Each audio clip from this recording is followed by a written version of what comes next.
Hey, what is going on, everybody out there? This is Jakejames Lugo. Welcome to the channel and welcome to a brand new episode of A Definitive Discussion Rebooted, my talk show where I bring on phenomenal individuals from throughout the gaming industry and the various corners of the internet to have all types of cool, fun conversations and a lot of great topics that give you guys some food for thought. Hopefully, you guys have been enjoying all the episodes I've been posting up on the channel as of late. There's also exclusive content over on my Patreon page that you guys definitely need to check out when you guys get the chance. But today, I got a cool, fun, interesting, different episode for you guys. We're going to be talking with Corey Warning, who is the director of the game The World Next Door, as well as also one of the co-founders of Rose City Games. Corey, what's happening? Welcome. Hi, thanks for having me. Of course, yeah, welcome, man. Again, I appreciate you coming onto the show to chat it up with me. Like I said, I haven't really had anybody on the show as of yet to kind of talk about a little bit of a different side to gaming. You know, not so much the consumer side, but a little bit more of like the game making side of stuff. So this is going to be kind of fun. So tell me a little bit. Again, you guys released The World Next Door not too long ago. It's on Nintendo Switch. It's on PC. It's on Mac. I mean, what's that experience been like for you guys so far? Good reception overall? Yeah, it's been really cool. It feels really good to work on something for so long and finally just get it out there. So yeah, the whole team has been really excited just to hear what people think, and people seem to generally like it. We've been watching a lot of people play on Twitch, which has been a ton of fun. It feels really good. Having a game on the Switch is a pretty cool feeling as well too. My 5-year-old finally thinks I'm cool. There you go. That's parenting done right. You know what I'm saying? Like, Yeah. it's dope. But tell me a little bit again. How long were you guys working on The World Next Door? And I mean, again, what was it like down the home stretch? Yeah, so we started concepting the game about 18 months ago. So from concept to release, the whole project was about 18 months. We were talking with Viz Media, our publisher, about creating a few original titles, and World Next Door was one of the games that we pitched to them that they really liked. So after that initial concept pitch, we kind of figured out like what all we were going to need to make it happen, who was going to be on the team and everything, and started full-time development pretty shortly after that. That's pretty cool. So now, since the game is, again, it's on Switch and it's on PC and Mac, I mean, is there a lot of differences or a lot of like, difficulties, getting your game from PC over to a home console, again, a Nintendo console for that matter? Because as someone that's a little bit ignorant to the process of like the actual development, and as someone that's on the outside looking in, I don't really understand the intricacies of that. I'm pretty sure a lot of people listening to this now probably feel the same way. I mean, can you shed a little bit of light on that? Yeah, sure. So it's really interesting kind of developing for PC versus console, and especially interesting when you're doing both at the same time. The really cool thing about developing for a console is that you only have sort of like one target that you're trying to hit. So, when we're making the game for PC, we might run into an issue where if somebody has, a totally different setup than another player, their experience could be totally different. Like if they're playing the game on like a really old laptop or something like that, then they might not be able to get up to 60 frames per second on the game or something like that. But when you're developing for Switch, you just know that everybody's going to have the exact same console. So it's an interesting kind of thing to have to like develop for both, right? And if we're doing something for PC, we can sort of like expect that like most people who are playing games on PC have higher end gear than somebody that like they're usually more powerful than a Nintendo Switch. So figuring out like what we need to do with the art and the audio and everything to make sure that everything runs smooth on the console and just sort of across all platforms was a bit of a challenge, but we're working in an engine called Unity, which makes a lot of that stuff much easier than other engines. That's cool. So, I mean, again, I have to ask, because I'm pretty sure a lot of people listening to this now are probably wondering the same thing. When you guys were developing The World Next Door, I mean, was there talk about like specific consoles or platforms you wanted to put it on? I mean, did you guys ever think about maybe putting the game on PS4, Xbox One, etc.? Yeah, totally. I mean, honestly, we're just really huge fans of the Switch and Nintendo games as a whole.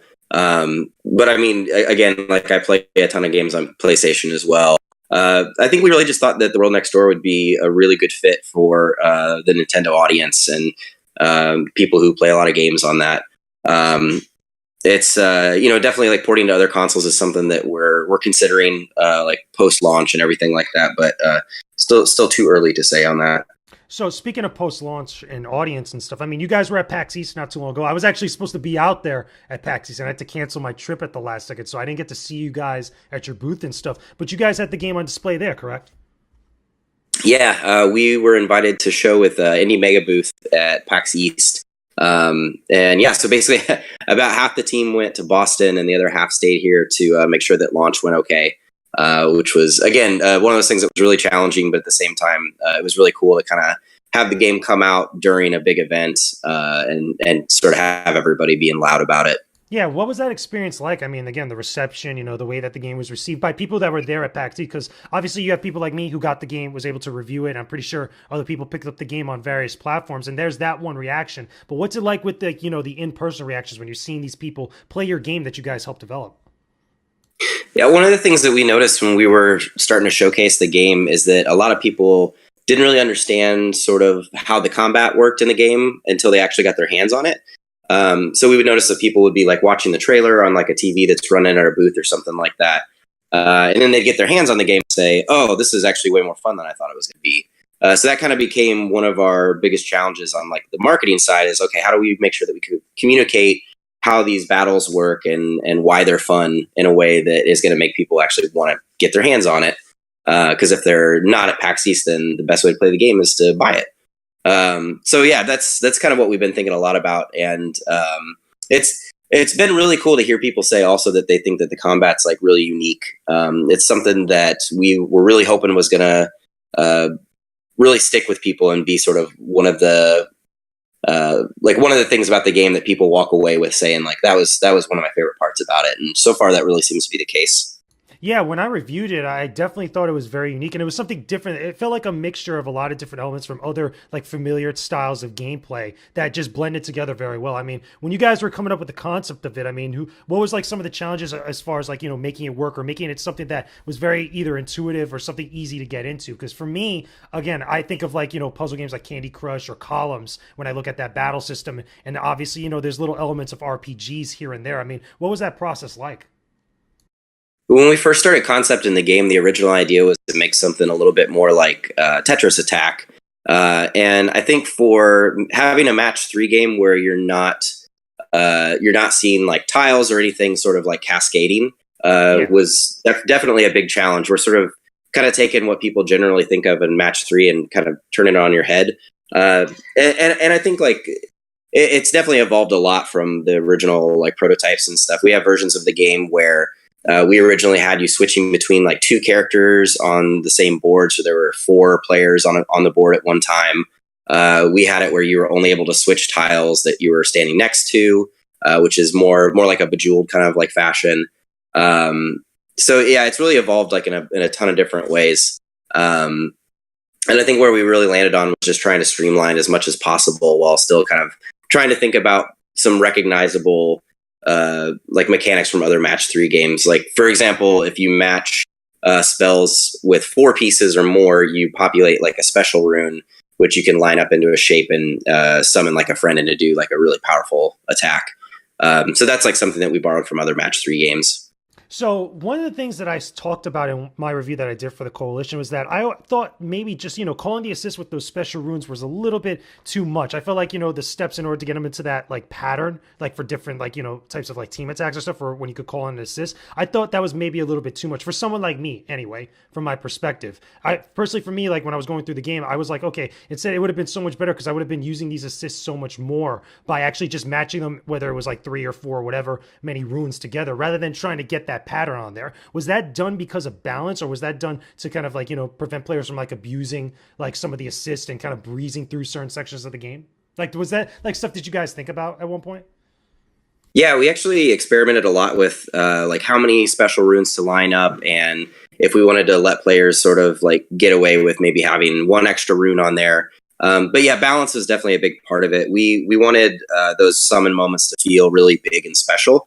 And make it so that you're not sort of like summoning characters like too much in the battle or getting like too overpowered when you're going through there. So yeah, a lot of that just comes down to sort of like balance for as many players as possible. So tell me a little bit about the story elements to the game, because obviously this game is very narrative, based. It's very heavy on the narrative. Besides the puzzle like type of gameplay and the RPG elements, I mean, there's a story to be told there. I mean, when you guys were coming up with the concept of like the plot, these characters, there's a lot of colorful characters in this game, and a lot of them are pretty fantastical in their own ways. I mean, was there a lot of like personal inspiration from like your own personal lives or stuff that you guys experienced, or other things that you were pulling from in order to create some of the designs or even just the personalities of these characters? Yeah, it was really cool kind of having a lot of people be involved in the story and the character development.